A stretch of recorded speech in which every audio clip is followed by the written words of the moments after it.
Hi friends, welcome to Sriranga's kitchen. இன்றைக்கி நம்ம கிச்சனில் ஒரு லஞ்ச் பாக்ஸ் ரெசிபி தான் பார்க்க போகிறோம். பூண்டு மிளகு சாதமும் முட்டை வறுவல் ரெசிபியும் தான். வாங்க இதை எப்படி பண்ணுறதுன்னு பார்க்கலாம். இது பண்ணுறதுக்கு நான் ஒரு கட்டி பூண்டை தோல் உரித்து எடுத்திருக்கேன். இப்போ இதை சேர்த்து விட்டுடலாம். இது கூடவே ஒரு டேபிள் ஸ்பூன் மிளகு,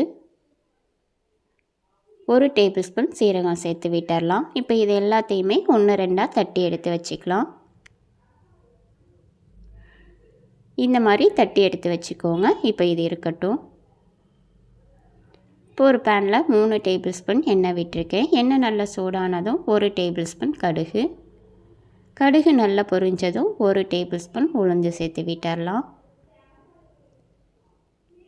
1 டேபிள் ஸ்பூன் கடலைப்பருப்பு, உளுந்தும் கடலைப்பருப்பும் நல்லா செவந்து வரட்டும். இப்போ ஒரு பெரிய வெங்காயத்தை பொடியாக நறுக்கி சேர்த்து விட்டுடலாம். இப்போ இதை ஒரு தடவை நல்லா கலந்து விட்டுடலாம். இப்போ இது கூட ஒரு வரமிளகாவை 2 கிள்ளி சேர்த்து விட்டுக்கலாம். இப்போ வெங்காயத்தை நல்லா வதக்கி விட்டுடலாம்.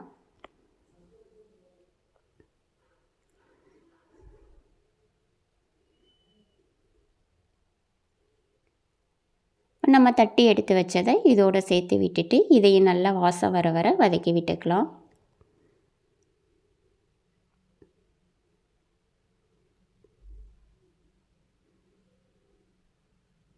இப்போ பாருங்கள், பூண்டு நல்லா வதங்கி வாசம் வருது. இந்த ஸ்டேஜில் இது கூட தேவையான அளவு உப்பு, நம்ம வேக வச்சு வடித்த சாதம் நல்லா ஆற வச்சு எடுத்துருக்கேன். இப்போ இதையும் சேர்த்து விட்டுடலாம். இப்போ இதை எல்லாத்தையுமே நல்லா கலந்து விட்டுட்டு இது 1 நிமிஷம் அப்படியே லோ ஃப்ளேமில் இருக்கட்டும்.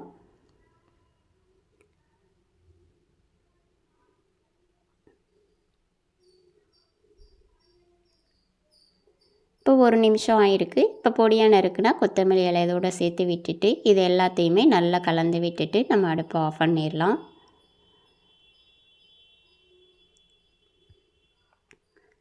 அவ்வளோதான், நம்மளோட பூண்டு மிளகு சாதம் சூப்பராக ரெடி ஆகிடுச்சு. இப்போ வாங்க முட்டை வறுவல் எப்படி பண்ணுறதுன்னு பார்க்கலாம்.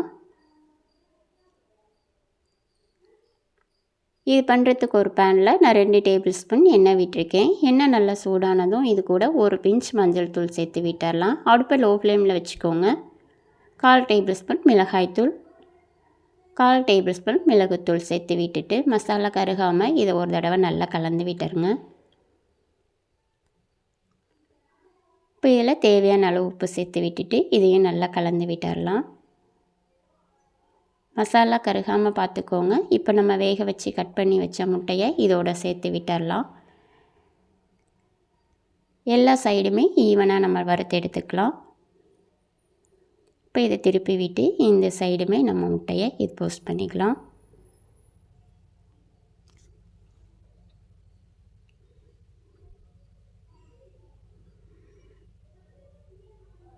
பூண்டு மிளகு சாதத்தோடு இது சாப்பிடும்போது நல்லா டேஸ்ட்டாக இருக்கும். கண்டிப்பாக ட்ரை பண்ணி பாருங்கள். இப்போ இதை திருப்பி விட்டு இந்த சைடுமே இன்னொரு டைம் நல்லா ஃப்ரை பண்ணிக்கலாம்.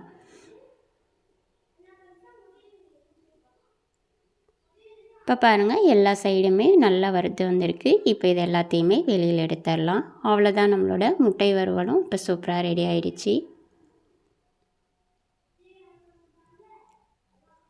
நான் இன்றைக்கி பூண்டு மிளகு சாதமும் முட்டை வறுவலோடு சாப்பிட போகிறேன். நீங்களும் இதே மாதிரி உங்கள் வீட்டில் ட்ரை பண்ணி பாருங்கள். உங்களுக்கு இந்த வீடியோ பிடிச்சிருந்தா ப்ளீஸ் லைக் பண்ணுங்கள், ஷேர் பண்ணுங்கள், கமெண்ட் பண்ணுங்கள். மறக்காமல் சப்ஸ்கிரைப் பண்ணுங்கள். பெல் ஐக்கான ஆல் பட்டனை கிளிக் பண்ணுங்கள். தேங்க்யூ ஃபார் வாட்சிங்.